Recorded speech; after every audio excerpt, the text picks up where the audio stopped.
Hi there, this is Manny with Classic Auto Repair. Got an update on the 62.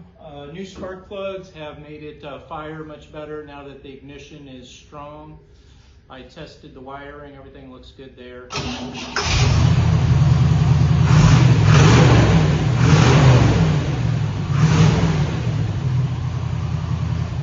Sounds real good, no dieseling, as you can see.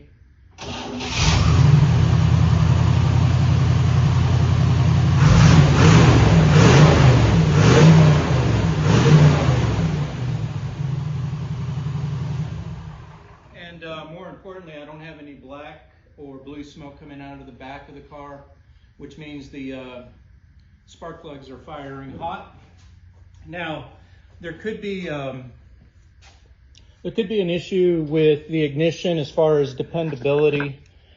This is an old style contact point system, but I've done everything I can underneath the distributor cap by cleaning both sets of contacts, the rotor, making sure those contact points are clean and don't have corrosion on them.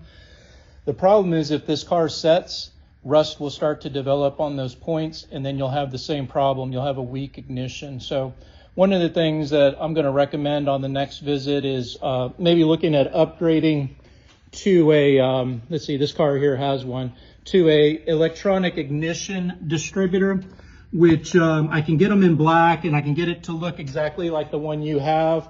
But what that does, I don't think I have them on any other cars in here. What it does is it removes the contact points. Oh, here we go. I got one right here. Yeah, this is for a Chevy. And you can see that the distributor looks exactly like the one that you have. What it's going to do though is it's going to put a magnetic pickup inside of here, and what that does is that removes all the contacts and points in the system. We have a intake manifold that gives me not a lot of space in there, but this one, if I clock it correctly, will give me the rotation that I'm looking for and will fit in there. And then I'll use a high energy coil. This coil is meant for this contact points. It's at a certain voltage. This one will require a hotter spark, or will take a hotter spark, which what it does is it improves the overall starting and reliability on the hot fire as well. So one of the recommendations I'll be putting to you in the future is to put a EFI distributor. And these are the spark plugs out of your car, and you can see they're oily and they're fouled. And what that means is they're not burning, they're not hitting hard. Even after I've cleaned the ignition and fixed it, the spark plugs don't fix themselves. You got to put new ones in.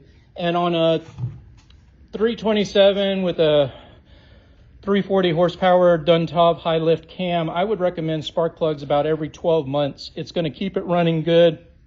It's going to fire for you when you want. It's on cold days, you won't have a problem getting her to run.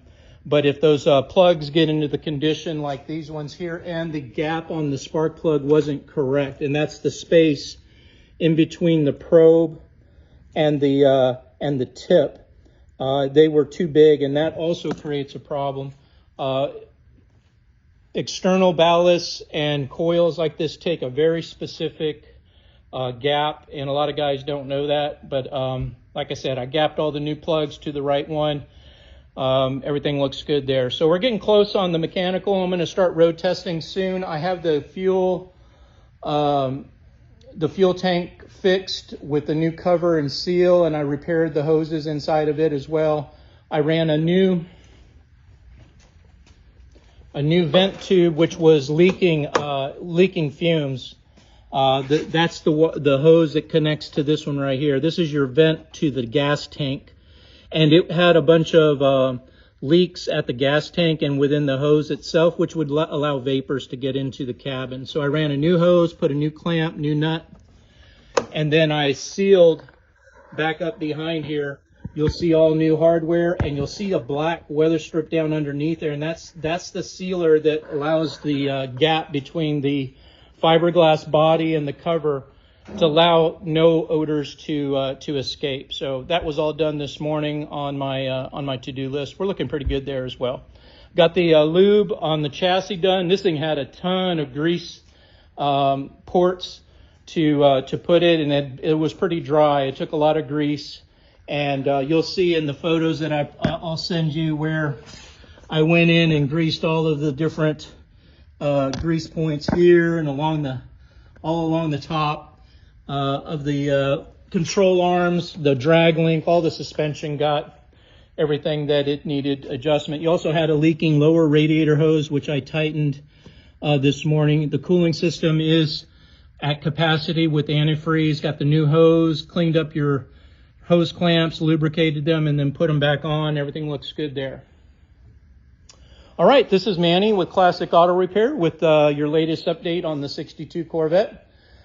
Pretty quick here, we'll get her up on the road and I'll report back things like how the heater works, get that defroster tube installed. I'll check all the safety items, make sure that it's braking and steering correctly, check the transmission, all the different operational items. Now that the car is stable and actually running pretty well, it'll start and stay running. We're looking pretty good there. So anyway, this is Manny with Classic Auto Repair, and hope you're having a great day. Thanks for watching. Bye.